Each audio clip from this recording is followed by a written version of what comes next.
Wine and Crime contains graphic and explicit content which may not be suitable for some listeners. Listener discretion is advised.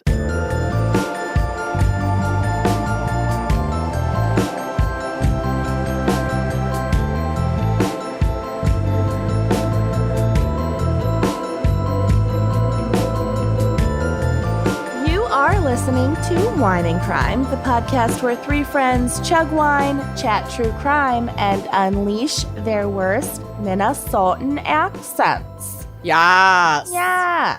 Quiz. That's right. And complain about the weather. Golly, it's too hot here for the fall. It's too hot. I'm ready for the fall. I'm ready for spooky season weather. I want to get the sweater out. I want to put away my shorts. Yeah. The one pair I own. I would love to retire it. And they're terry cloth, so I really only wear them to bed. So I could just leave them out. Really ready to wash my shorts. Really ready to wash my one pair of shorts. I only wash them in the fall. Yeah. I wash my clothes entirely too often. Yeah. I need to wash them less. I was watching Queer Eye, and Tan France was talking about how you should only wash your jeans like once a month, max, because it'll fuck with the denim. And I was like, because I don't wear jeans. And then what he about gave leggings. Yeah. Oh, fair enough. And then he was like, if your jeans are getting a little funky, but it's not time to wash them, put them in the freezer overnight. And I was like, Tan, maybe these are not tips to give. Yeah, Tan. I've heard that before. Dial it in.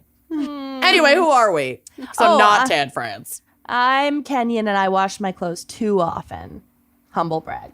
I'm Lucy and I have a wonderful excuse not to do laundry at this time in my life. Yeah. Can't lift that basket, babe. He doesn't want me going downstairs to the basement where the litter boxes are. Yeah. I'm Amanda, and I'm just going to tell my husband I'm pregnant so that I also can't go to the basement where the litter box and the laundry is. It's really nice. I'll just be pregnant for the rest of my life. Yeah. Yep. You'll That be one of baby's those just still cooking. one of those those ladies on Dr. Phil. Sure. Yeah, where they're like, they've been pregnant for like 15 months. But I have a Doppler. I have no idea what Doppler means, but that's fine. We can move on. Okay. Anyway, none of this is either Relevant. here nor there. We're so tired. We have a very special gals pick this week, brought to you by me. Gal pick.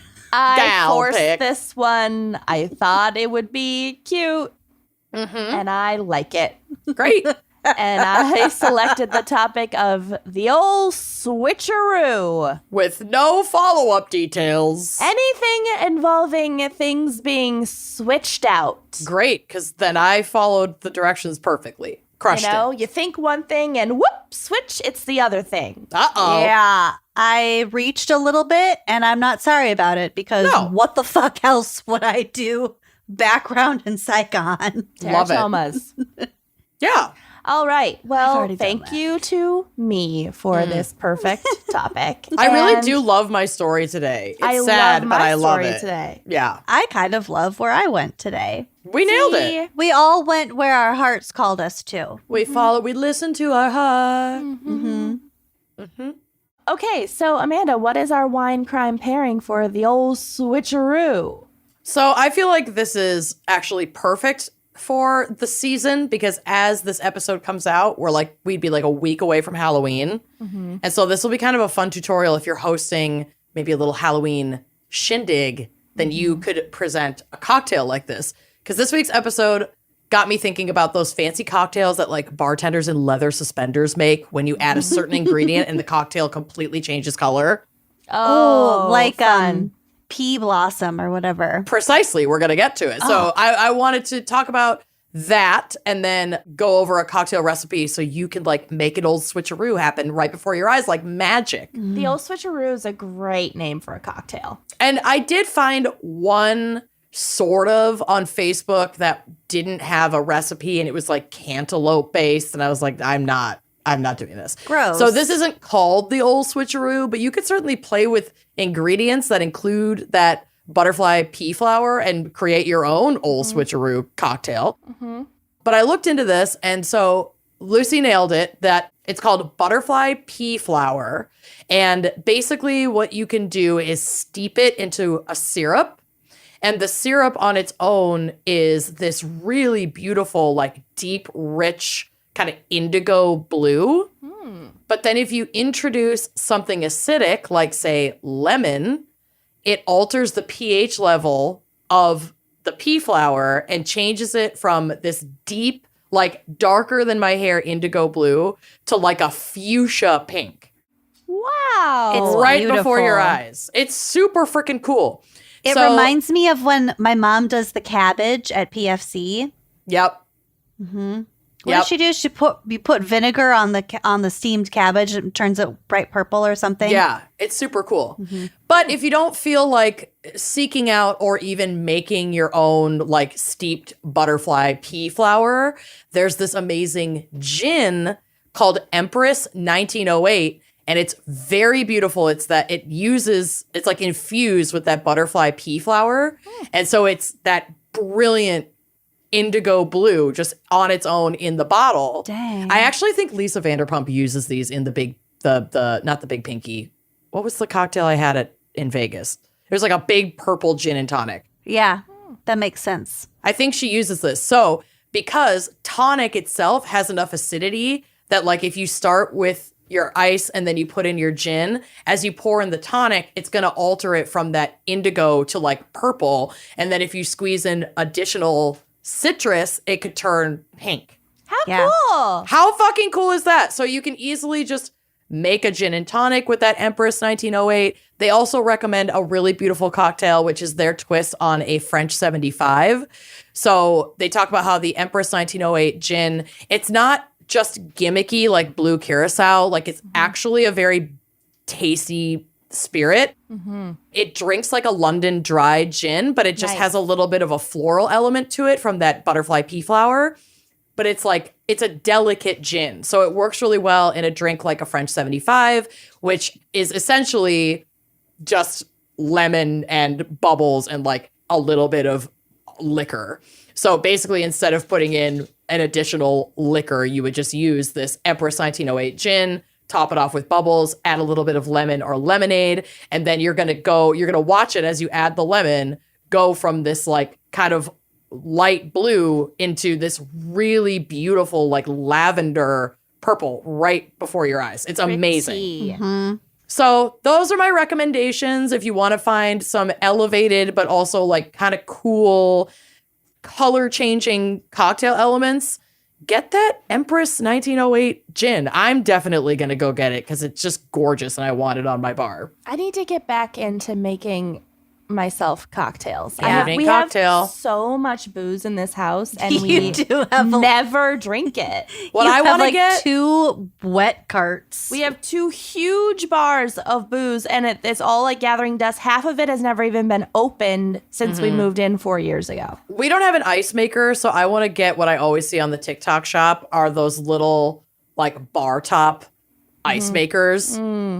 Because then I will actually make a cocktail way more often. Yes, then you don't have to go back and forth. Don't have to go back and forth, and also don't have to like, I don't know. We don't have a lot Use of we don't ice have a- trays. We don't have a good freezer for ice trays, and it's like always full of frozen pizzas. There isn't really room for ice trays anyway. I'm doing it. In fact, while you are getting to work on your segment, I'm gonna look up Do it. an ice maker. Do it, baby girl. Yeah. All right. Well, Cheers. Lucy, cheers. Cheers. What is our background and maybe psych, I don't know, for the Ol Switcheroo? Ooh. Well, as we discussed, Kenyon has once again suggested a really, really nebulous topic that I didn't know how to tackle. So I love it. today I'll be telling you about one potential way something can be Ol Switcherooed in terms of criminality, and that is the chain of custody. Yes. Ooh. So Fuck we yes. really have never talked about this before. So important.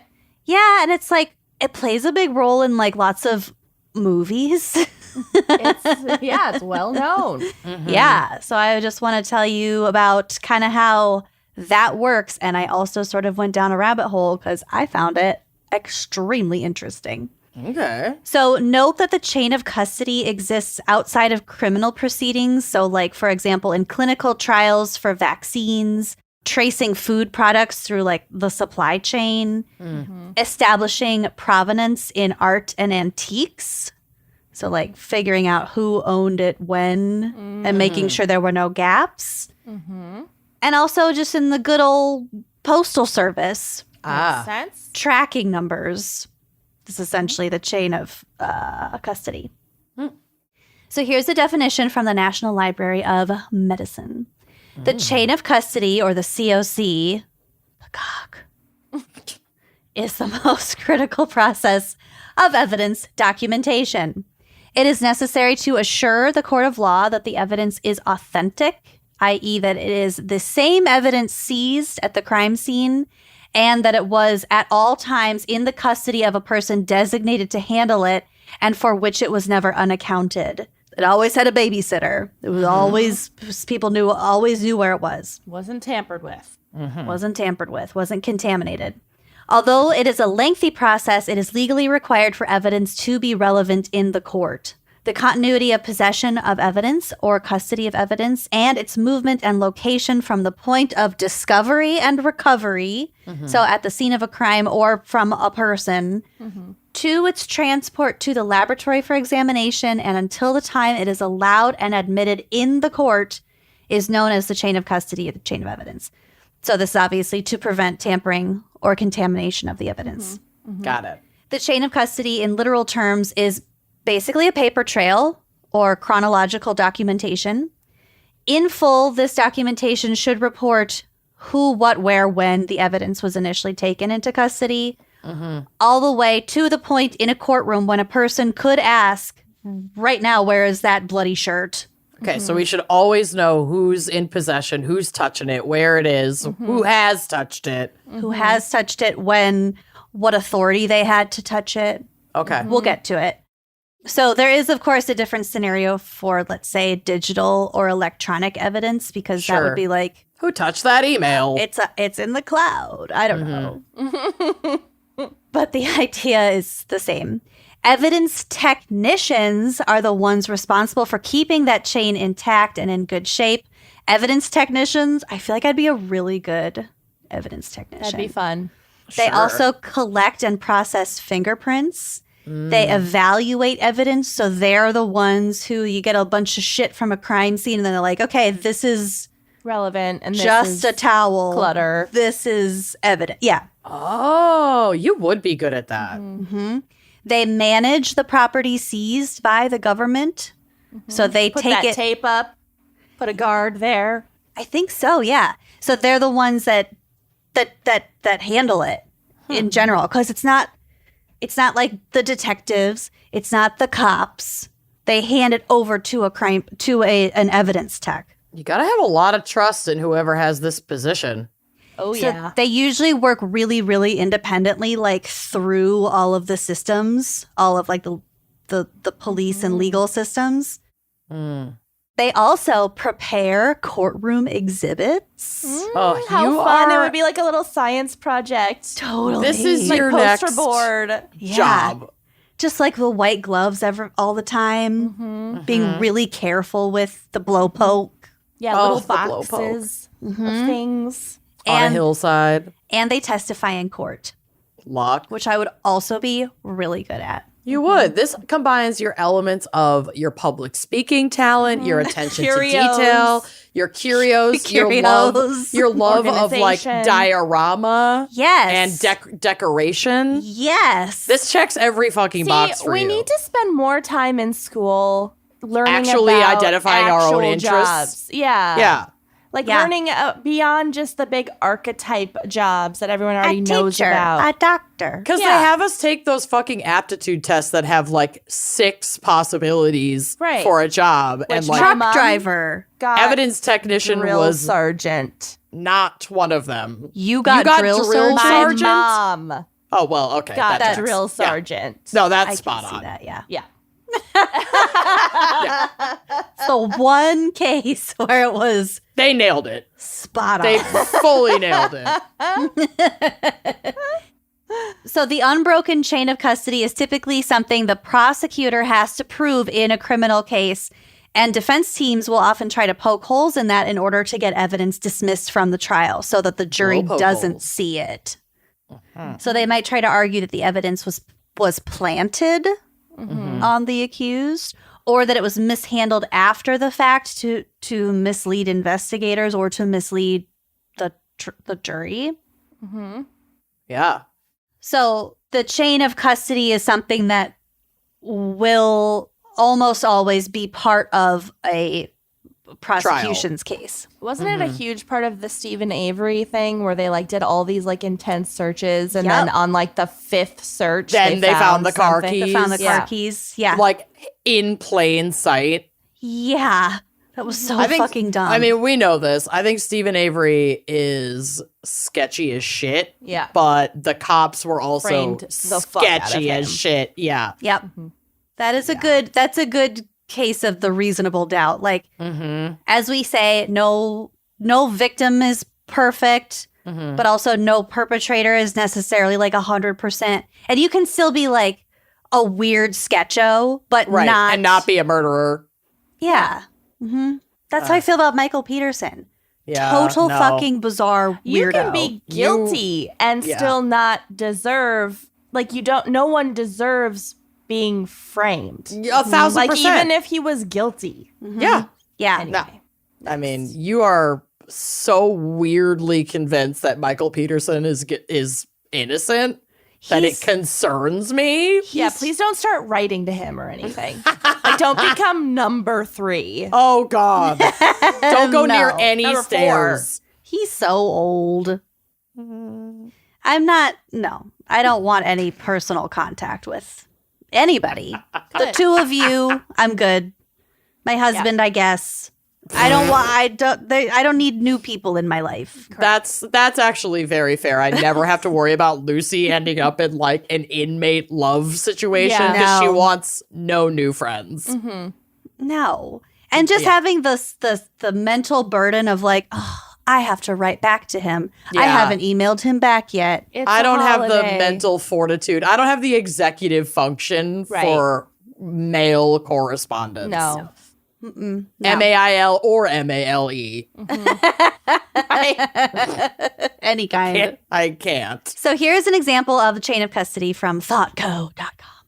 A police officer collects a gun at a crime scene and places it in a sealed container. We'll get to the sealed containers. Ooh. The police officer then gives the gun to a police forensics technician, the evidence technician.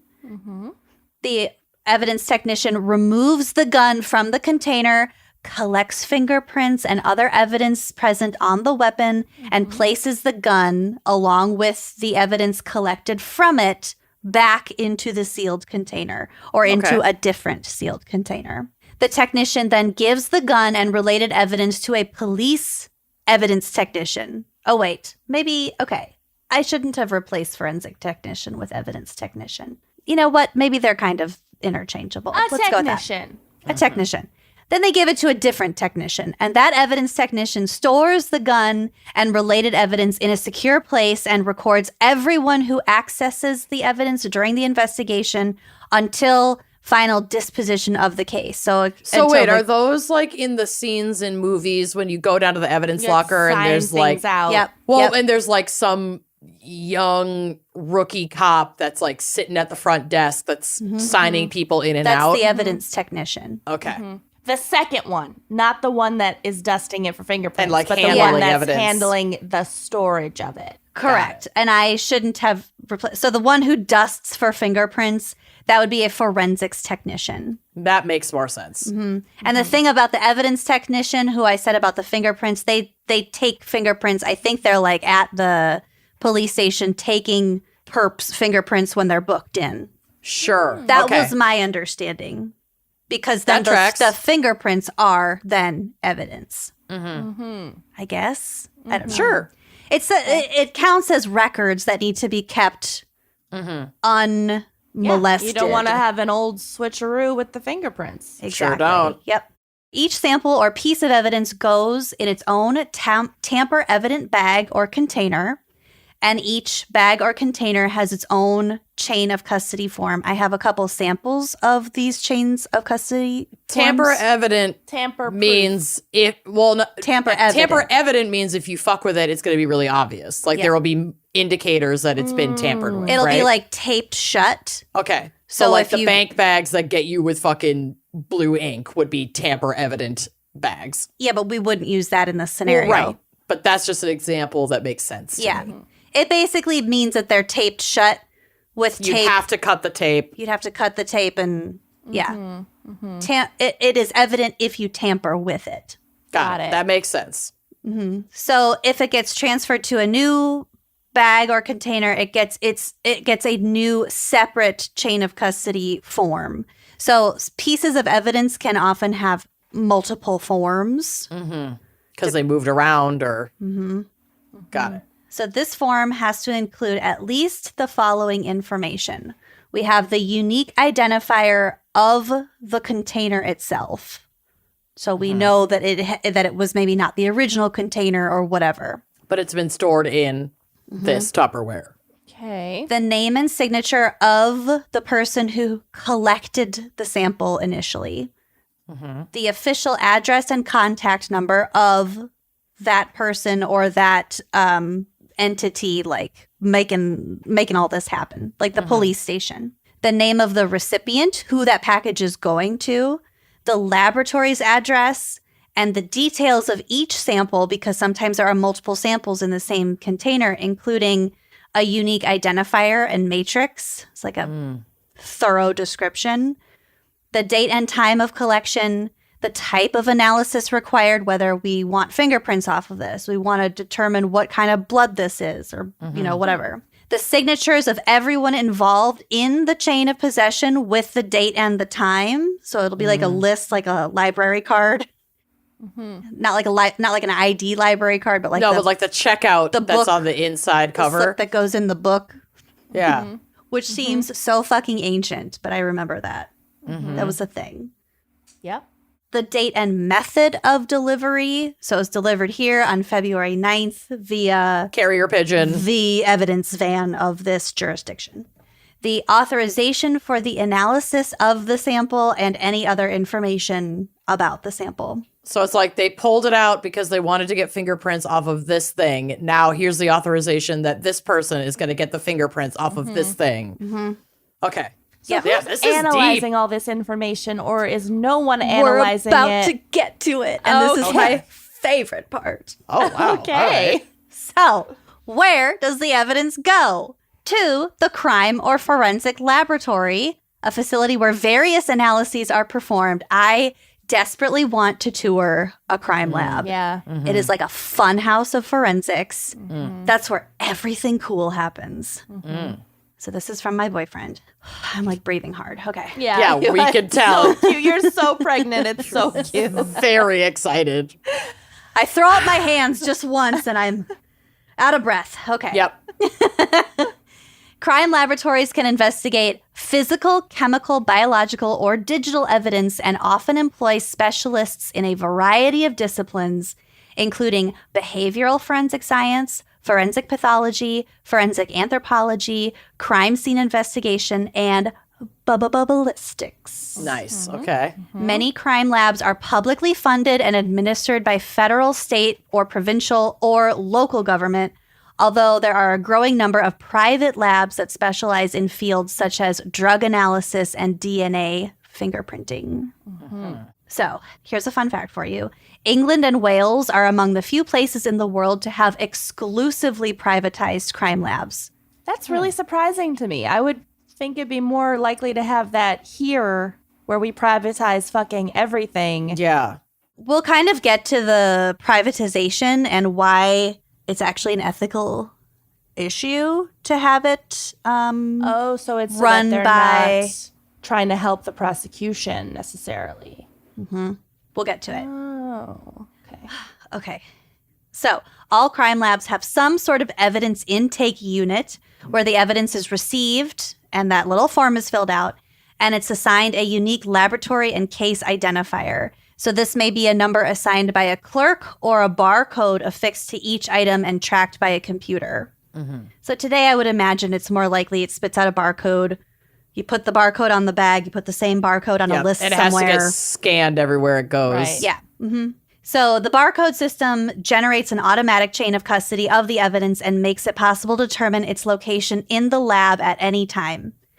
From login, the evidence is usually stored in a secure environment, which may be a temporary storage area or the main storage area for all the evidence in the lab until it's assigned to one or more examiners. Or like a flood-prone basement in a Oh, yeah. swampy city. Yeah. Or New Orleans. Or like an asbestos-filled dry rot attic About to cave about in. to set fire. Yes. Very flammable. Correct. Yep. Ideally. That is ideal, but we should be so lucky. Examiners may have separate storage areas for their own evidence. So there are different units inside the crime lab. And maybe each unit, depending on the size of the lab, each unit might have its own area for storage. And this Makes is sense. where I got really excited about the different units. This is where you've been excited. Okay. Yeah. This whole time. You It's had a to stop roller for coaster. breath. I know. I'm trying to power through. So, different units in the drug lab. And of course, not every lab has all these different units, but these are like the main variety.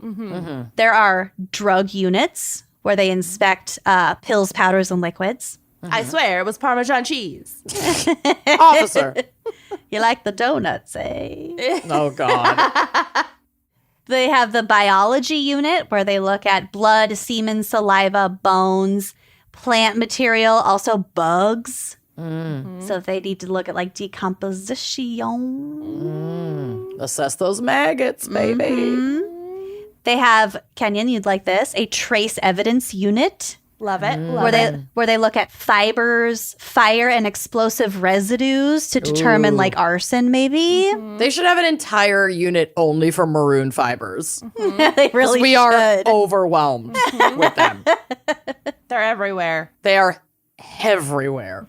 The trace evidence unit would also look at glass, like shattered, like broken glass, different soils, paints, and coatings, paint chips.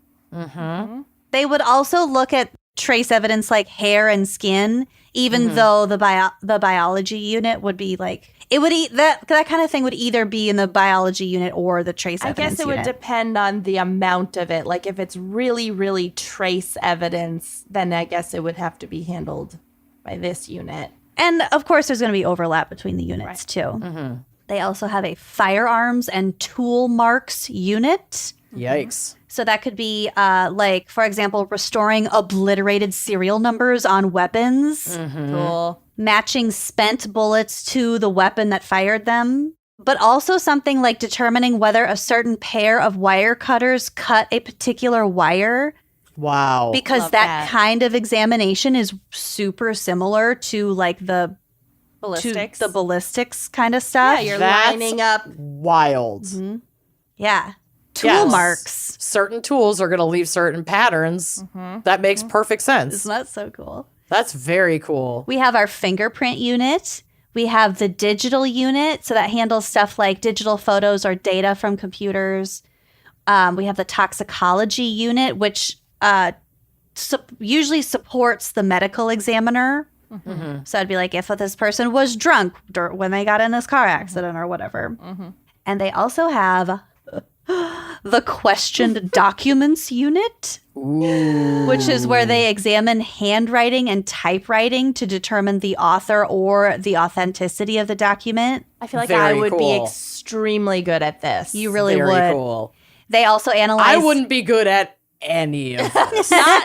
Not your skill set. No. Not even the no. signing things in No. and out. No, because I will definitely space out and forget. I'll test all the drugs with my mouth and nose. You'd be the surly detective. Sure. Yeah. The detective's partner. You would be the Wife. secretary who is like clackety clack clack clacking with her nails. 1,000%. Giving people shit and not Giving letting people people shit in that don't and have the right turning in authorization. Yep. All the corrupt cops. Yeah. I will squeal immediately. Yeah. You'd be the, what are you here for? I Yes, don't think bitch. so. Not today. Yep. I'm about to go on lunch. with a pen on a long chain. Also, the questioned documents unit also analyzes inks and papers, as well as copier toners and other forms of writing. So, like, when you see, like, oh, this must have come from the same typewriter, this is the same suspect because, like, the serif on the lowercase t is missing. Or something like There's that. always something off about everyone's typewriter. Totally. No two typewriters are identical. No. So after the physical evidence is analyzed, it's typically moved to an evidence storage room, which is usually at a police station or a fire-prone attic or a moldy basement. It's also sometimes in a separate facility like, well, I'm about to say, after the statute of limitations ends on any given case, the evidence is it might be retained just in case, or it might be destroyed, especially if it's drug evidence, or it might be sold, depending on the laws of the region. It's weird to think that they can just sell that stuff if it's like, well, it's really of no use to us anymore. But if it's if it could be applicable, so like if it's evidence for a cold case that hasn't been solved, but that maybe there is no statute of limitations or they just want to hang on to it, it'll usually go to like a bigger separate storage unit that's basically like a warehouse. So kind of to answer your question, Kenyon, here are some potential problems when it comes to crime labs and the chain of custody in general. So number one, and obviously it takes a lot of very conscientious effort on the parts of many individuals to maintain these records and therefore the integrity of the sample. So you have to be really intentional about doing a good job with it. Yeah, imagine if you just one little fuck up and suddenly the person isn't getting convicted, Right. or like Yeah, whatever. they toss all the evidence out of the trial. That'd be insane. Also, crime labs in the United States and many other countries do not have a mandatory process for accreditation. Oh, should we open one? Ooh. We probably could open one. Can it be tax-free? Like a church? My laboratory for questionable documents is open. So because many labs are part of local law enforcement agencies, a lot of people have access to them. If you're a detective, if you're a cop, if you're whoever a cop wants to bring into the lab, you can just go into the lab and chat with the technicians or do whatever. Pressure them, bribe them. So this can not only affect the risk of tampering or contamination of evidence, but also bias in favor of the prosecution in analysis. So this is why a lot of defense teams will push for a private lab to analyze the evidence so the private lab can have their own rules to be like, you're not makes sense. invited.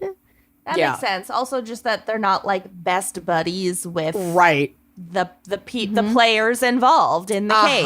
Kind of like Deavers in the staircase thing. Yeah. Dwayne Deaver, Fucking- whatever his name is. But it can get very tangled, which can be very problematic, especially on that thin blue line bullshit. That kind of explains, to me, it explains why we don't have more privatized labs, because the government doesn't really have much of an incentive. Because the state to actually benefits from not having them. That's sketchy as fuck. Okay. Yep. Yep. But I still want to go to a crime lab. So if Of anyone course. has access to apparently one connected to a local law enforcement agency, because you could just go right in, Yeah. hit me up. Hit me up. We're down. Also, if you're an evidence technician, I would like We will to wear speak gloves. with you. We will wear little booties. Oh, We I will love wear the hairnets. booties. I would prefer to wear all might of not the wear a above. hairnet, but Amanda has to wear a hairnet. Your hair is everywhere. Everything will be contaminated. I don't think I need Screaming to wear one because infidelities. it would be so obvious that it was my hair. So it's just No. easy to be like, oh, don't worry about that blue Okay. hair. The DNA would throw him off for sure. Right. Because, well, the DNA comes from the root. That's all me. There's no root on my purchased hair. So we're good. So anyway, that is my attempt at tackling the old That's switcheroo. And Beautiful. I thought it was fascinating. Chain It of is. custardy. Well done. Yum. All right. Well, let's hear a quick word from our sponsors and then go in a completely other direction. Love Let's it. do it. Y'all, there are some things that should not go together, like drinking a glass of orange juice right after you brush your teeth. That's the worst. The absolute worst, you know? Some things just don't mix, like oil and water, okay? Our bodies don't absorb CBD oil very well. So when you reach for oil-based CBD products, you could be absorbing as low as 6% of what's on the label. And if that's all you're getting, then what's the point? Next Evo Naturals developed a proprietary water-soluble form of CBD clinically tested multiple times, which is proven to work faster and absorb 4 times better. So you can stay calmer or sleep better during this stressful time of year. CBD only works if it actually gets into your body, and only Next Evo has proven their all-natural gummies and capsules absorb 4 times better than most oil-based products. Yeah, I had every reason to be skeptical about like another like CBD brand. But when I tell you these are fast acting and effective, they definitely are. I use the sleep ones like every night. Yeah, I they're love also them. like my travel buddies. Corey gets really stressed out on airplanes, and I'm just like, just drink this water with this Next Evo in it, and You'll feel Be right as just rain. fine. Yep. he loves it. So it's not well known, but CBD isn't actually an oil. But other companies often dissolve it in oil because it's just like it's cheap and it's an easy way to make products like tinctures and gummies. CBD only works when your body absorbs it. So Next Evo did the hard work and created a unique proprietary water-soluble form of CBD. So this means that their products absorb faster, better, and they taste really good. They don't have so yummy. that weird hempy aftertaste. With so many choices, you can trust the brand with the data. Next Evo products are proven to absorb, like Amanda said, 4 times better than most oil-based products, and they work fast with absorption starting in just 10 minutes. And Amanda and I, we're both gummy gals. Yeah, we are. So you should definitely try their brand new extra strength daily wellness CBD gummies that are 2 times stronger than regular strength. They do the heavy lifting. Yep. So don't waste your time with oil-based CBD that might not work. Upgrade to better natural solutions from Next Evo. Go to nextevo.com and use promo code GALS to get 25% off. That's 25% off at nextevo.com. Promo code GALS and treat your wellness. Try it. Have you heard of Dipsy? Probably. Yep. They have all types of oral pleasures to explore. We love oral pleasures, Yup. but also oral, like the things you hear with your ears. Yeah, this podcast, an oral pleasure. Yes, but also like oral with an O too, if that's what you're into. It is. All kinds of oral. Oh, yeah. Dipsy is an app full of hundreds of short, sexy audio stories designed by women for everyone. They bring scenarios to life with immersive soundscapes and realistic characters, and you can discover stories about second chance romances, adventurous vacation flings, hot and heavy hookups. It's also radically inclusive. Dipsy has stories for straight and queer listeners, and 56% of stories are voice acted by people of color. New content is also released every single week, so in between listening to your favorite stories again and again and again and again, but it's audio, so you don't have to show how many times you've crinkled those pages. It's a little more discreet. You can always find something new to explore. They also have soothing sleep stories, wellness sessions, and sexy stories you can read. So let Dipsy be your go-to place to spice up your me time, explore your fantasies, relax and unwind, or heat things up with a partner. For listeners of the show, Dipsy is offering an extended 30-day free trial when you go to dipsystories.com/gals. That's 30 days of full access for free when you go to dipseastories.com/GALS. One more time, dipsystories.com/gals, and treat your fantasies. Treat them. Okay, I love my case, and nobody gets hurt, and it's fun.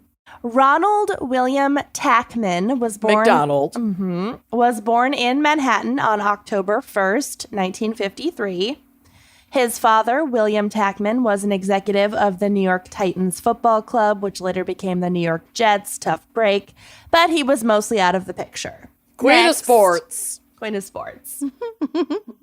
His mother, Genevieve Jean Devine. That's Cute. adorable. worked and was gone a lot. So Ronald was mostly raised by his aunt and uncle in Queens, and that didn't go great. Oh, dear. Despite being Queens highly... never does. I think they meant well. I think they just couldn't handle him. He was a lot to handle. Okay. Despite being highly intelligent, Ronald didn't do well academically. He dropped out of school. Some reports say in the 3rd grade. Some say 5th grade. Safe to say it was early on. Mm-hmm. Like when you read that he dropped out of school, you kind of assume high school, but no. Right, but it's grade school. Yeah. That's wild. Dropped out. Yeah.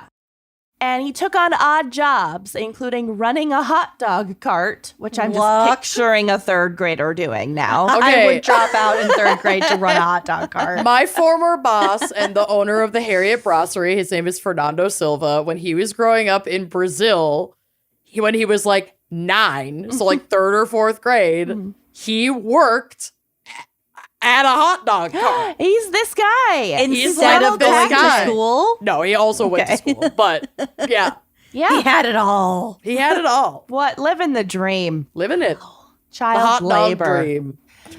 Later, he worked doing like carpet and aluminum siding installation, whatever. But really, he was working on his rap sheet during this period. So his first charge at age 16 was for selling glue to other teenagers who wanted to get high.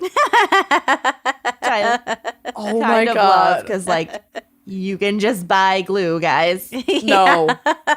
No, I've got a guy. Then it's not illicit enough. Yeah.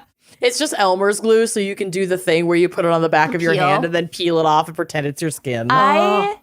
That used to get me high. I was such a little narc that like in my brain in 5th grade, that was doing drugs.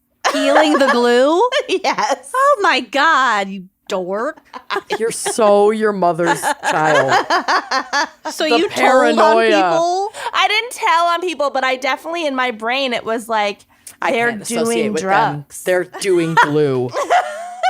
Because it brought them so much joy to Because I knew peel it that off. you could. I knew there was something about glue and drugs. I don't know where or how I knew that. It really was euphoric to peel the glue off, especially when you got like one big piece. Yeah. So or I if never you did did like multiple, like 4 layers. So it was like kind of thick.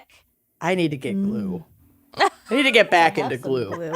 Gotta get back into glue. So, throughout the 1970s, Ronald is caught for other petty crimes, but then things escalate. He's stealing cars. By the 80s, he's on to robbery and like stick-ups. This is a long quote from New York Magazine. There's a great article. It's in my sources. Lots of my info came from this article.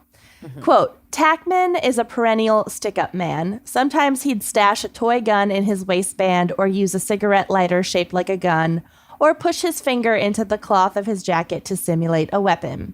His preferred targets were kid-friendly retail stores with names like Yogurt Rainbow. Oh my God. His crimes were crude theater, a game of dress-up. He'd walk in with a disguise, flash a fake weapon, and bark movie-sounding demands like, "You know what I want." He was so Keep the change, you filthy animal. He was so unconvincing that sometimes his would-be victims chased him away. Oh my God. He was a hard-living party guy in tight jeans and half-buttoned shirts he robbed to feed his drug habit. End quote. And mostly glue cocaine. habit. He did a lot of cocaine. I think he might have dabbled with some heroin when cocaine got too expensive. At some point, he gets married and has a son. Wow. Neither here nor there.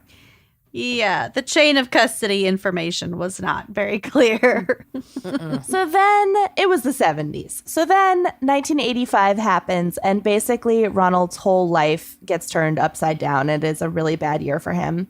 I don't know the order of the following events, but these all happened within just a few months of each other. Was it his anus horribilis? His anus horribilis. Yes, it His was. horrible anus. His horrible, horrible anus year. His son Christopher, this is sad, and I don't know how old Christopher was, but his son Christopher died in a boating accident that year. He and his wife Joy got divorced, And then he gets his first violent robbery conviction, for which he would end up serving 22 years in prison. Whoa. So that's a bad year. a lot. yeah, it's a bad year followed by a bad 22 years. And the corgis were not well. Right? Ugh. The queen's corgis. And his son's a pervert. Not his. His son died, but the None queen's of son. these jokes will make any sense unless you've listened to Purebred Crimes. Yeah. Okay. Okay, so I don't have more info about this violent robbery conviction, although I don't think he ever used a real weapon, but I think maybe it could still count as violent robbery if Mostly finger stuff. you if you fake a weapon. It can. It Yeah. can because the victim The doesn't fear know. is the same. Yeah. The trauma is still real. Even if it is just hand stuff. Right. The trauma is real with just hand stuff. Let me tell you.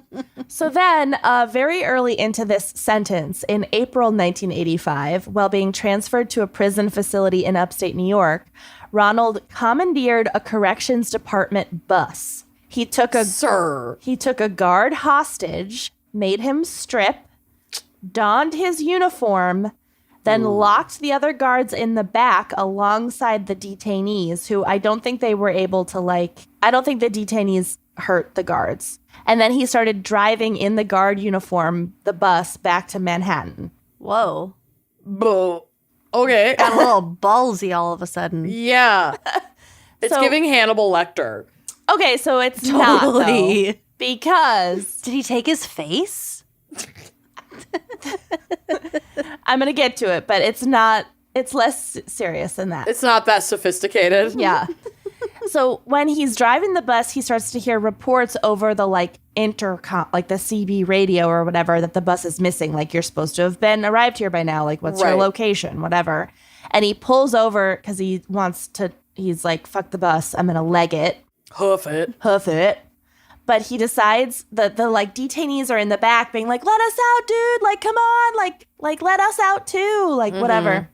And so he's like, okay, I'm going to help them out. And so he opens the back, but the other detainees tackle him and subdue him. Oh my God. Well, they don't Because- want to go down for this. They don't want to go down for this. Really, they want credit for apprehending him because then they Yup. think they can get time off their own sentences. Yeah. That's probably the smartest move. Which they on their probably part. did. Kenyon Yeah. the narc would do.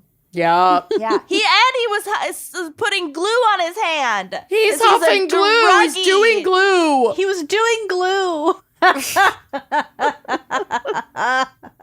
So he gets tackled and his escape is foiled. Okay. Bye-bye. Never help other people. Right? Nope. Try to help your fellow man. That's the lesson. Yeah. So how did he even manage to commandeer the bus in the first place, you ask? I do ask. He did so by wielding a gun, quote unquote, Finger gun. that he had carved out of soap. Yes. Oh, hell yeah. You This is love the fake weapon. I love Yeah, this is almost as good as the fake prison weapons. the clementines, nectarine fucking grenades. bomb grenades. Yeah. Avocado. God. So the gun was apparently wildly realistic looking, and Ronald would go on to prove a master sculptor, and we will get to Wow, it. he's an artist. He is. This is another quote from New York Magazine. Quote, his inspiration came from statues that Hispanic inmates had carved from soap. I looked at them and said, didn't John Dillinger make a gun out of soap and escape? So I carved out a gun. He used black paint pilfered from his Rikers art class to paint the barrel, God. brown paint for the handle. He stole small screws from old clippers in the barber shop and plugged them into the soap. They gave him everything he needed. Another metal piece he used for the nub. He cannibalized a broken pair of eyeglasses and used part of the frame as the gun's trigger guard. Wow. It was basically functional. Well, no, but it looked really good. Yeah. And thus began Ronald Tackman's long career of famed escapes. In September of 1985, he tried to shoot his way out of another transport van. So this is just 6 months later. With another Lord. soap gun.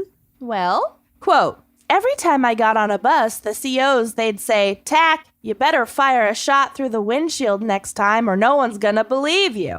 Because they're all making fun of him about the soap gun. So I thought, that's a great idea. So this time, he used a rubber band-powered zip gun. Brilliant. Don't really get that, but okay.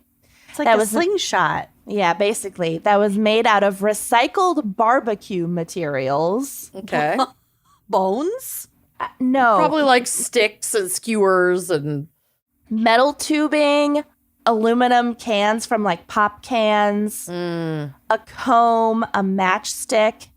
The quote-unquote gunpowder was graphite from pencil shavings and charcoal dust. This guy Damn, is dude, he's an engineer. real smart. Yes. this is like actually brilliant. Brilliant. Cool.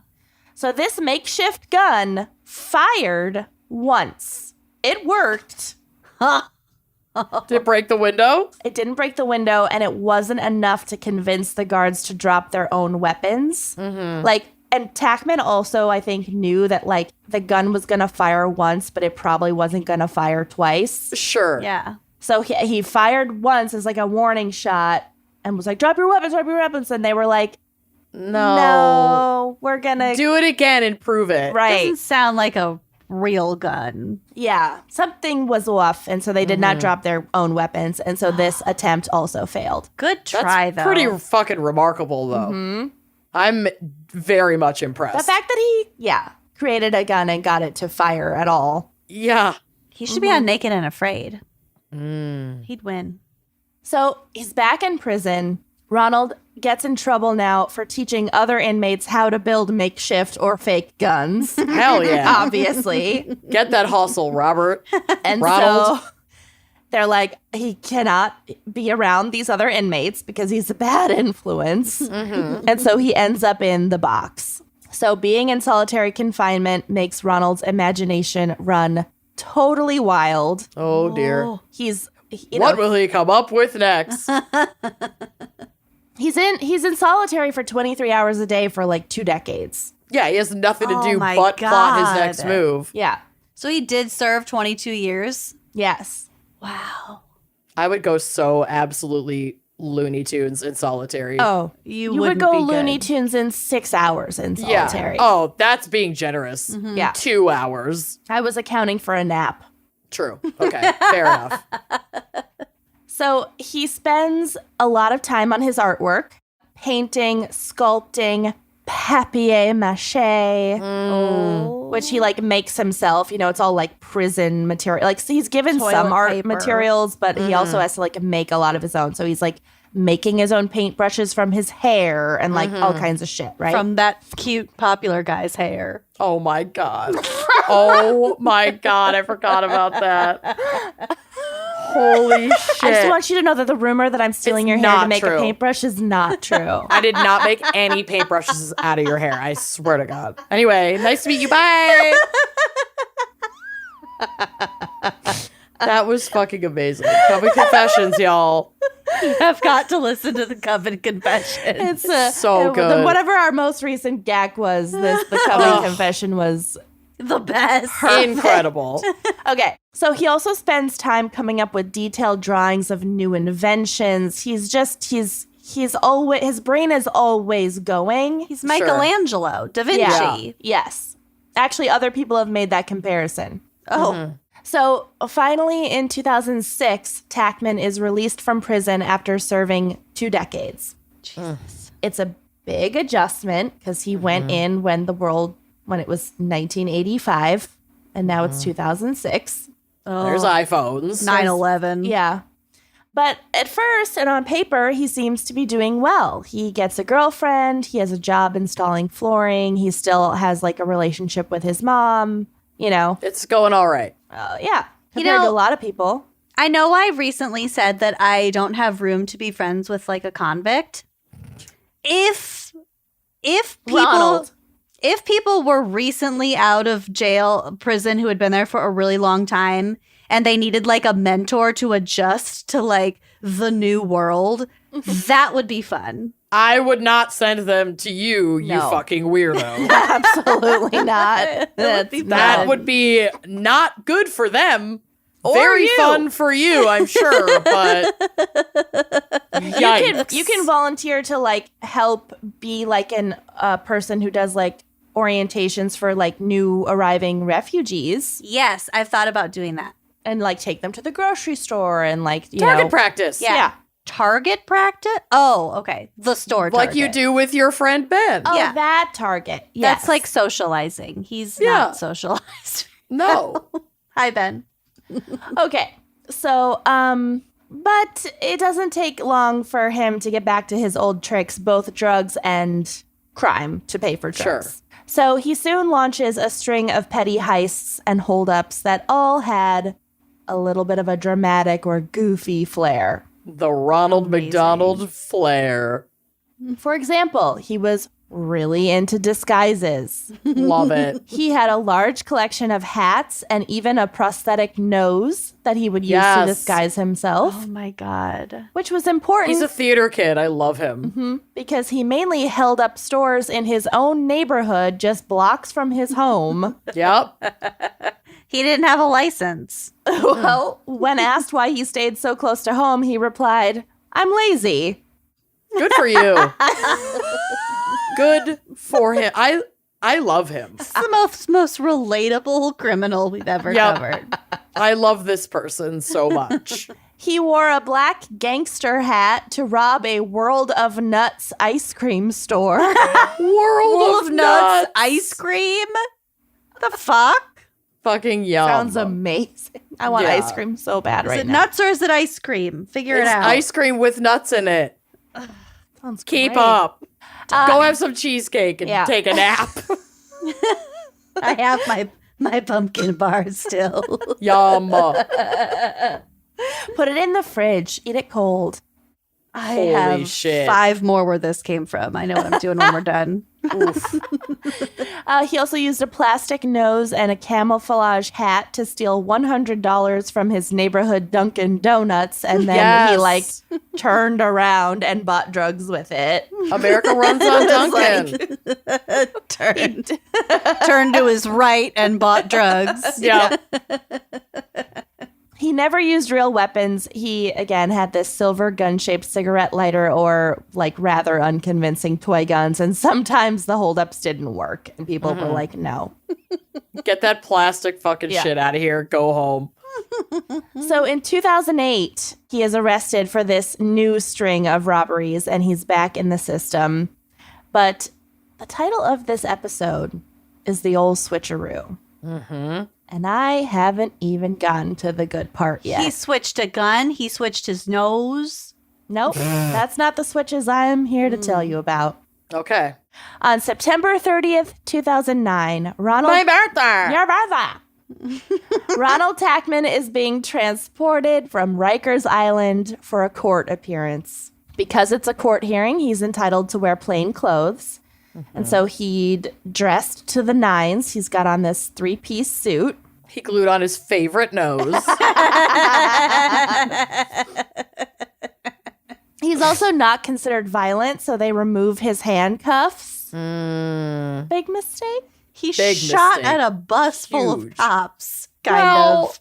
He Kind shot of. toward a window with a very fumbly fake gun. Some It's might different. say he shot at a bus full of cops. Some might. He still has on bright orange prisoner slippers, though, as a precaution to, like, identify him as a detainee. I mean, that's just Y2K fashion. He just liked him. Orange slides, Crocs are coming into fashion. Orange slides.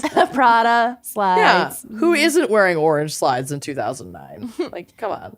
But Tackman had thought of this, and he'd also worn that day extra long black socks. Socks that he could pull entirely over the slippers to hide their bright orangeness. Brilliant. Basically, in the courthouse, there's a bullpen where prisoners are held waiting for their lawyers to escort them to their particular courtroom at the right time.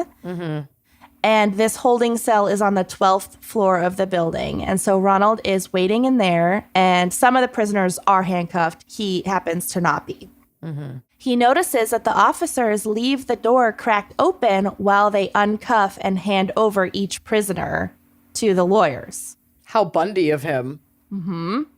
So he finds his opportunity and he slips out when the door is open and he dashes down the stairwell. Bye-bye. Then the coup de grace, when he reaches the lobby, he walks up to the security guards, tells them that he's a lawyer and he needs to leave and where's the nearest exit. Oh my And God. they show him the exit. Show him out. So Right this way, sir. at this point, he is wearing A three-piece shoes suit. under his socks. Yeah, but they're just black socks, so like if you're not looking that closely. Right. Yeah. If anyone had looked closely, they'd be like, what? Why is he wearing Amazing. but it's just black and then a three-piece suit. I love it. They just took him at his word that he was a lawyer. He's in a suit. Confidence is so key, you guys. Yeah. Showed him out. He walked out the front door of the courthouse building. I love him so much. I love him. He's pretty great. So, probably unadvisedly, Ronald's first stop as a free man was Duncan. to his 81-year-old mother's apartment uptown, which, like, don't do that. I know, but I understand. Walking into the building, he saw his mom's doorman and told him, "Hey, I just got out." And the doorman's like, "Looking good, man. I like the suit." Oh, wait. He did get out. He did I mean, he just didn't lie. get out. Yeah.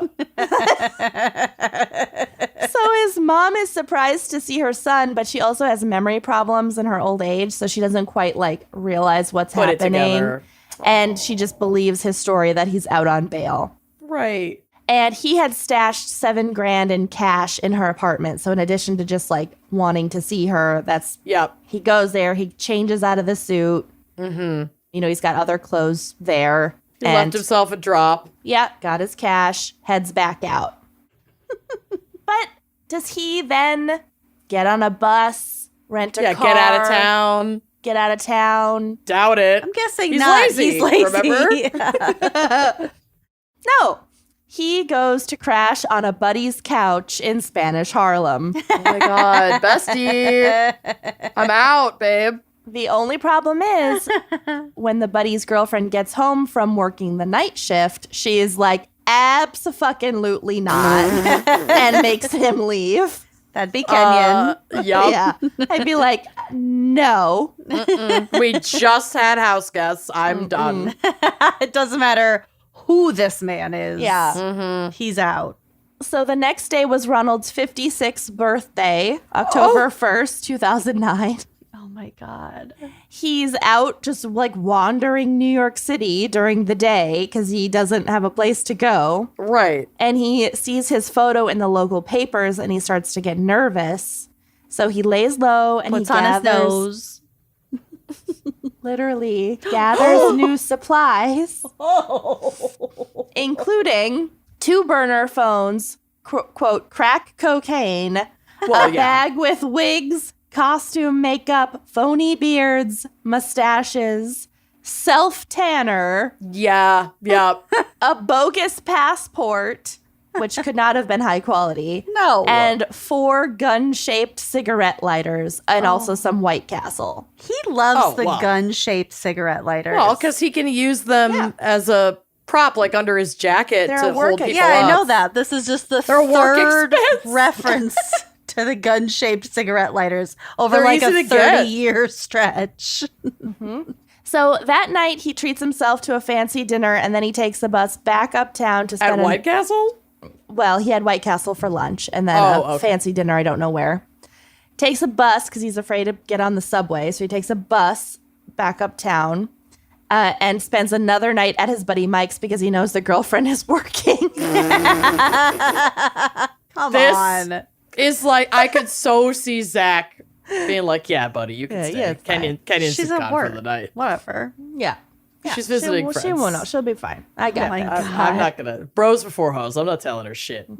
Oh, one time one of our joke college is infuriating friends me. came to visit, and I was out of town, and I knew the college friend was coming. I was sad to miss him, but he was coming to stay at our house.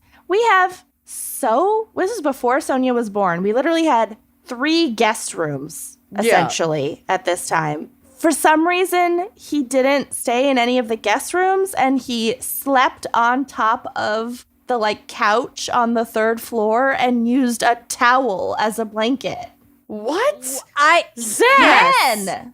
This is wrong a with man men? thing to do. And Give him a bed and a blanket, for God's sake. know. and another thing. Yeah. They'll sleep on the couch with no kind of sheet, and then your couch is basically a contaminated, sweaty man couch. Then, sleep in a bed where I can at least wash the sheets after. Yeah. He didn't want to put us out. Yeah. Okay. That's really, that is the most straight guy shit And I've Zach, ever fucking heard. Yes. the friend didn't ask Zach, hey, bro, can I have a pillow and a blanket? Or No, because can I Zach sleep in should this have bed? provided that as I the know. host. I agree. Ugh, And those yet, are so the time dumb. I came and surprised you out of nowhere, and he made a whole bed and with the sheets and pillows and everything without yeah, but he being knew prompted. what he would have been in for if you had not been provided they with know. a bed. It's a choice. It's Yeah. a choice. Okay. Jesus. So he goes back to his buddy Mike's, but Mike, not such a great buddy. Oh no, narc. Mike was waiting for him on his stoop, and so were the cops. Michael. You son of a bitch. Fuck you, Mike. So to Goddamn quote Ronald, snitch. somebody gave me up on my fucking birthday. Ain't that something? Oh, It was my birthday. It was his birthday. At least he got a nice dinner beforehand. Fuck Mike, dude. Arrest him Yeah. for being a dick. So Tackman was sentenced to 28 years to life in prison for the robberies and the courthouse escape. He was again released, though, in 2020 after being granted a medical parole from the Mohawk Correctional Facility in Rome, New York, which is very close to Hamilton. Yeah, it is. And this medical parole was really warranted because Ronald had a lot of health issues. He had hepatitis, diabetes, cirrhosis of the liver. He'd done a lot of drugs. He'd done some pretty hard living. So it wasn't a COVID thing. Not COVID related, or maybe because He's so had all fucked up of that if he this had gotten COVID, he would have died instantly. Yeah. Probably. Yeah. And not long after his release, he did die at the age of 66 in hospice in the Bronx. Dang. I know. And I'm pretty sure his mom had already passed away, so it's sad. His lawyer, Joseph Heinzman, said admiringly of his unusual client, quote, "This is a guy who has more fun figuring out the puzzle than completing it. The challenge is over, so why bother with the rest? The rest is just detail." Like, he really That's didn't spot on. care Yeah. that much about, getting away. Right. Yeah. Because if he cared that much, he would have left New York. He wanted Get to on a bus and pull leave. off the escape. And he did. And why he robbed places within a block of his house. Yeah. I love him so much. I know. So besides his high-profile escapes, Ronald Tackman's legacy will live on through his prison art. The New York Times reports, quote, "Behind bars, his true creativity came to the fore. Besides visualizing his getaways and fashioning the tools he needed for his escapes, he sculpted and painted, allowing him to conjure up exotic places and people he would never otherwise see." I really don't know if he ever left New York City. Well, I mean, Yeah. he went to prisons around New York State, Right. but I don't know if he ever left New York State, honestly. Oh, I'm looking at his artwork. Oh, did you put some on the drive? Yeah. Yeah, that's cool. Ooh, okay. I'll lean back in for that. And so he said, quote, "I've been all around the world in my paintings." He would use wow. food coloring for paint or his own hair to make paintbrushes. He molded papier-mâché out of white bread and toilet paper. Some of his drawings have a surrealist quality. These are cool. He did a drawing of an inmate serving a 210-year sentence. I like that drawing. One of his masterpieces is an elaborate soap carving, not of a gun, but of a buffalo. which is that should be on the drive, I think. Yeah. Oh, wow. That is really good. Some of Wow. Tackman's paintings and sculptures sold for several $100s. Not many of his pieces are available today. He did create a book called $1 Million Ideas with examples like a tube that dispenses peanut butter and jelly at the same time. Oh, they have that. Yeah. An electronic bicycle, which was way ahead of its time. He drew that shit in 1967. E-bikes, Cool. baby. His mother, Jean, perhaps summed her son up best. Quote, "He's too damn smart. That's what his problem is." Oh. I know. Wow. R.I.P., man. I know. Walking out of the courthouse, going up to the guards Yeah. and being like, "Hey, where's the closest exit?" Amazing. Yep. Well done. What a story. Nice. Good job. Thank you. Great. Well, should we take a quick sponsor break and then get to something significantly sadder? But no one gets killed. Okay. Great.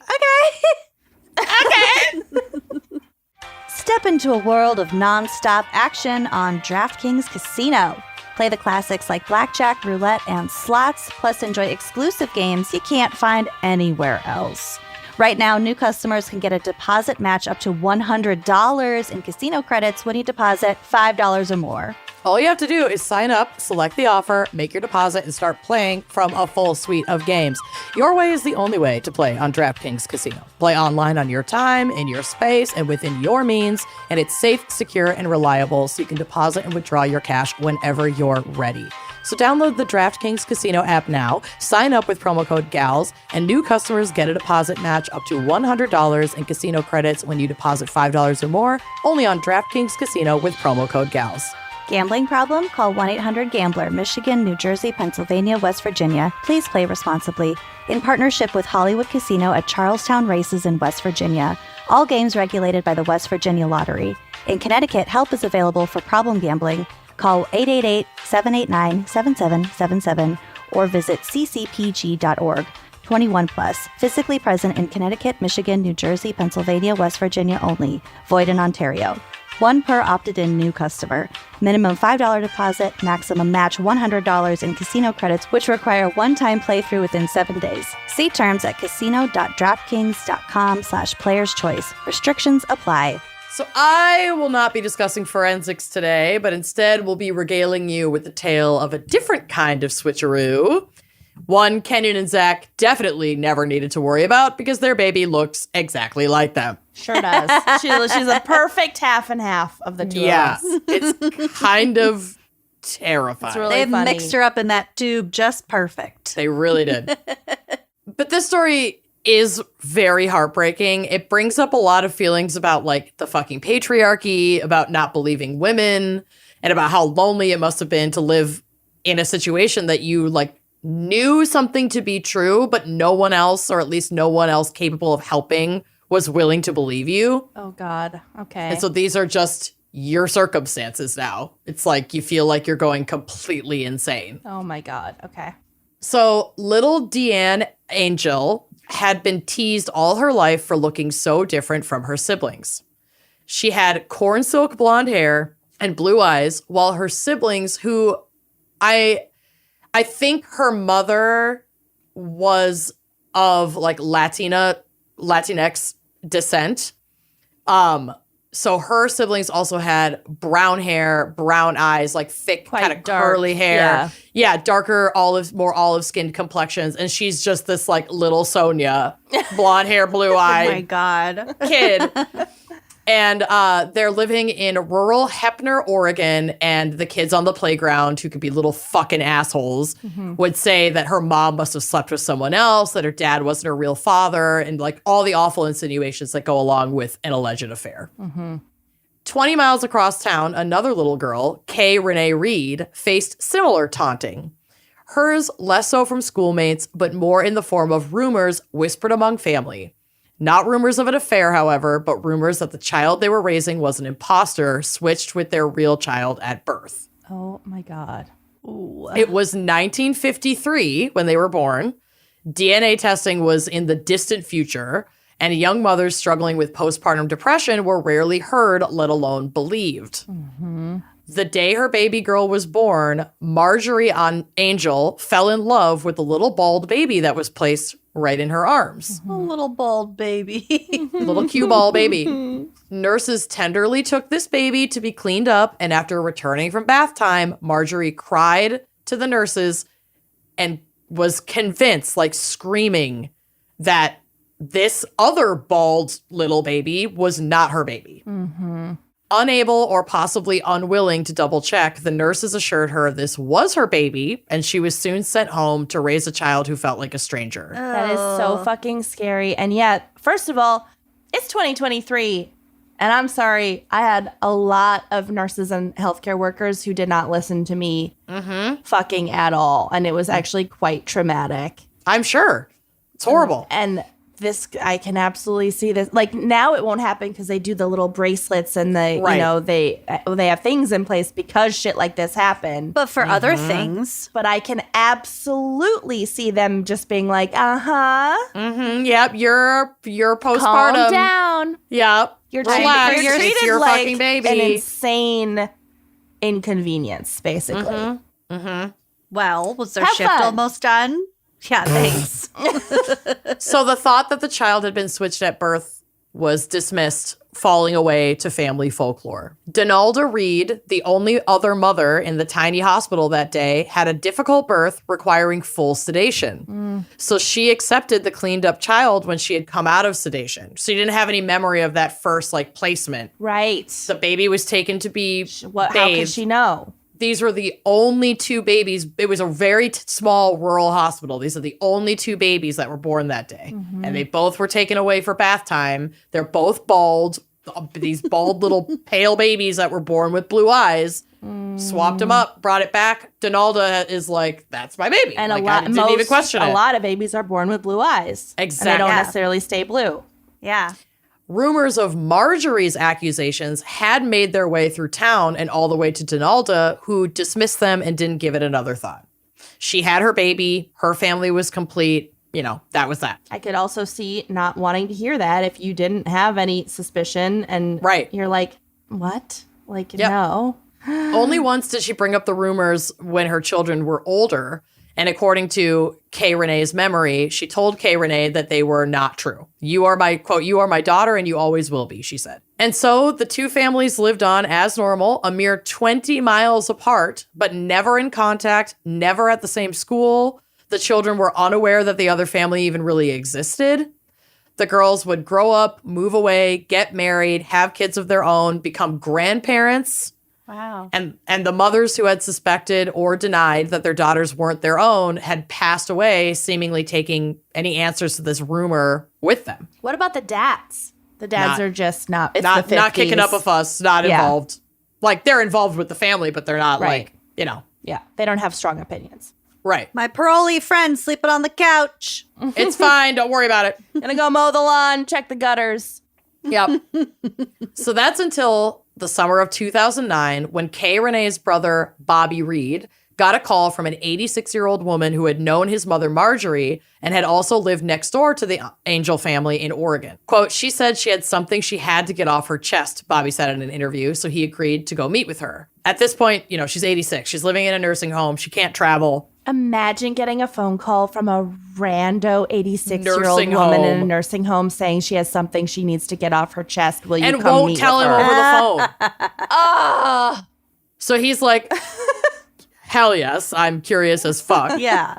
So he goes to the nursing home where she lives and sits with her. The woman told him that his mother, Marjorie, who was not sedated when the babies were born, and she was the one who did Had the say, like, suspicions. this isn't my baby.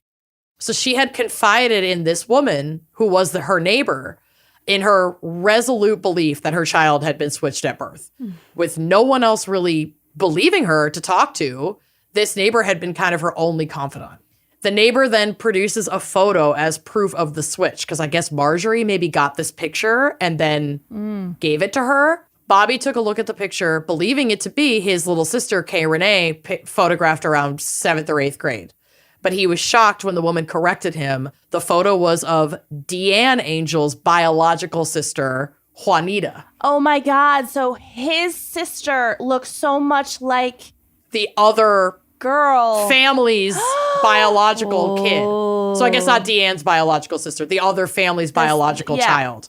It's like, no, that's not your sister. That's this other family's kid. Who looks And just they like your look sister. Identical. And even when they met later as adults, they made a joke that was like, well, we don't need to get a DNA test. Like, we're twins. Like, this is absurd. Bobby could not deny the incredible likeness and didn't quite know what to do. He was kind of afraid to talk to his siblings. He didn't want to hurt or change the family, but he knew that he had a responsibility to do so. Mm-hmm. So he actually called his older sister and said, like, I don't know how to tell, Kay Renee that, like, she's not Part of our family. sibling. Like, I don't know what to do.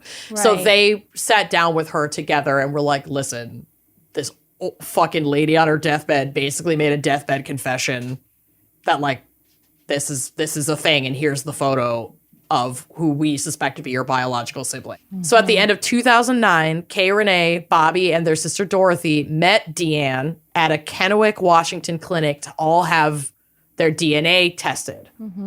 The doctor said Kay Renee and Deanne's DNA would be compared to Bobby and Dorothy's DNA to determine the probability of relation between the four of them. A week later, Kay Renee gets the results. She's at work, so she goes to her car to open the envelope privately. She's at work. She's at work. She had zero DNA in common with the two people that she grew up with as her brother and sister. And it's 2009, so this is pretty early on. Like, I feel like this is becoming more, not switched at birth is not common, but like getting shocking DNA results in one's family.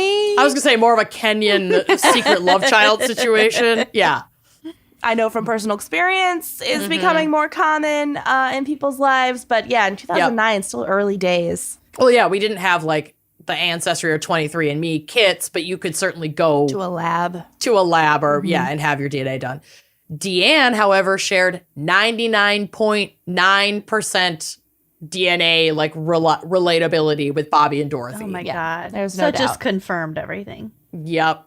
So Kay Renee says, I cried, I wanted to be a Reed, and I discovered my life wasn't my life. And then Which, I went like- back to work.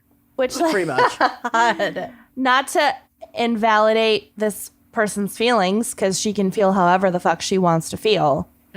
But there are multiple ways of looking at it. And For sure. And she gets there. yeah. And I think something she says a little bit later, I think resonates with the my life wasn't my life portion a little bit more as to like why this was so emotional for her. So, and for both of them, obviously. But the weeks following the discovery were incredibly emotional for both women. They're both grappling with grief over the realization that they will never have met their birth parents because now both sets of parents are no. dead. Oh, that's And, like, horrible. Oh, both The 80 parents. Yeah, All four. and there was an interview, I guess, or maybe the interview was with Bobby, but Bobby was talking about how when he went and sat down with that elderly former neighbor, the neighbor had even said, I didn't want to bring this information forward while your mom was still alive because it was like so awful for her Yeah. that I didn't want to bring it back up. So I've basically been waiting for your parents to pass away, hoping I outlive them, to be able to contact you and tell you that, like, I have this photograph and that this is true. And you should, now that we have the technology, you should go check this out.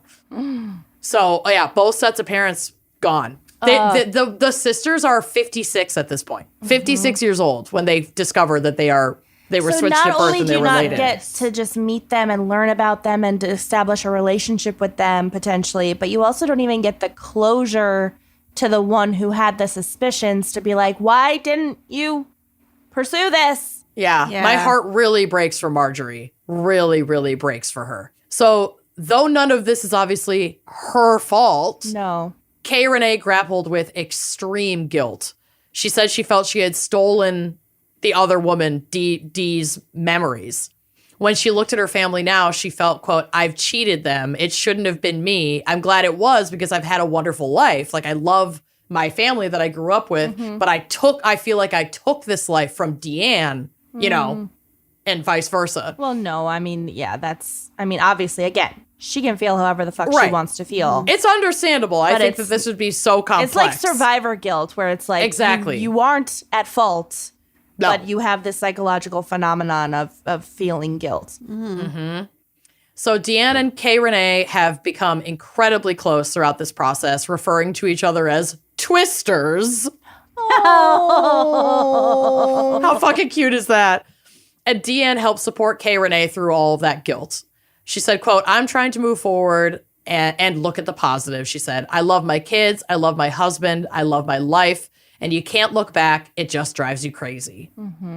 They've shared notes about each other's lives and revealed special little connections so that they could like get to know each other's parents, you know, through their surviving family members. I mean, that is just so fucking sad. Tell me about your childhood and let me fantasize that it was my childhood. Right, or what it would have been Doors, like. Would've been. What could have been. Oh, God, that would be so Weird. hard. Deanne had grown up loving horses, which was unlikely in her, I guess, accidentally adoptive family because they had no tradition of riding horses. It like wasn't their thing.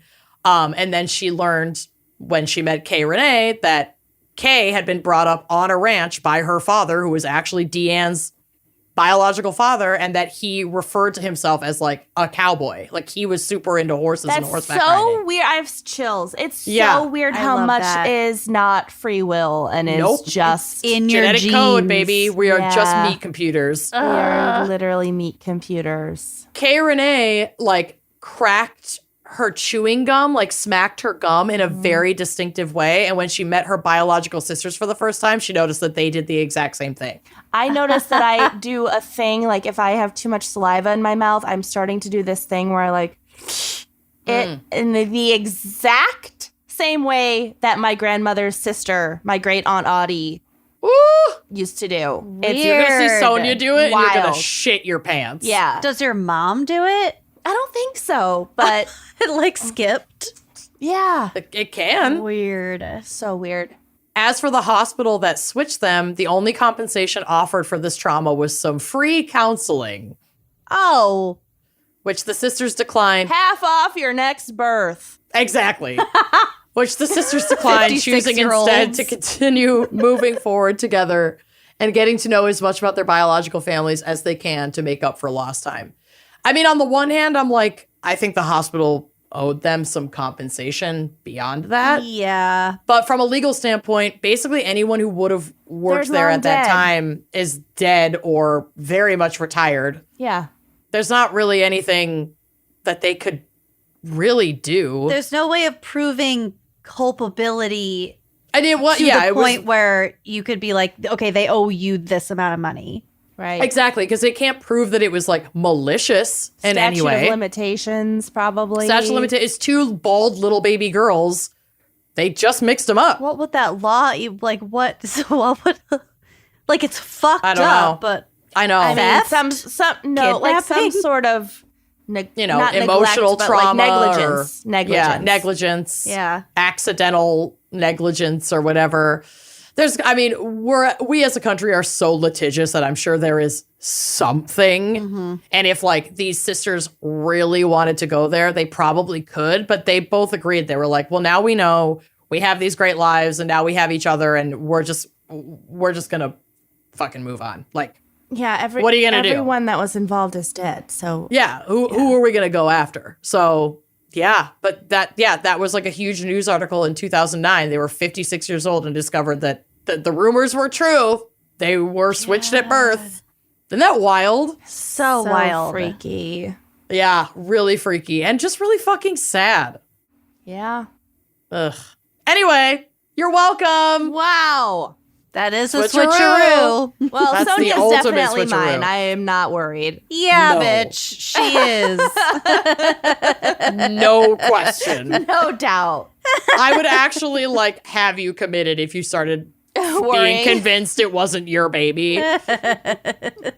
No, not possible. Also, I recently reread The Fifth Child.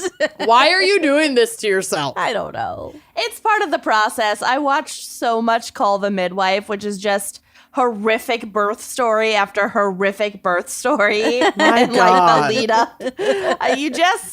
You need to. I'm digging in. It's your own little mini version of watching Contagion right after fucking COVID hit. Totally. Yeah, Who I get didn't that. do that? I can Everyone relate to did. that. It is good. I might watch it again. All right. Well, thank you to me for selecting this episode. Indeed. It was fascinating. It turned out pretty good. I'm glad you retrofitted a topic around that case that you found. Yep. Here for it. How it always works. The old switcheroo, babe. All right. Well, we'll talk to you next week. See you later.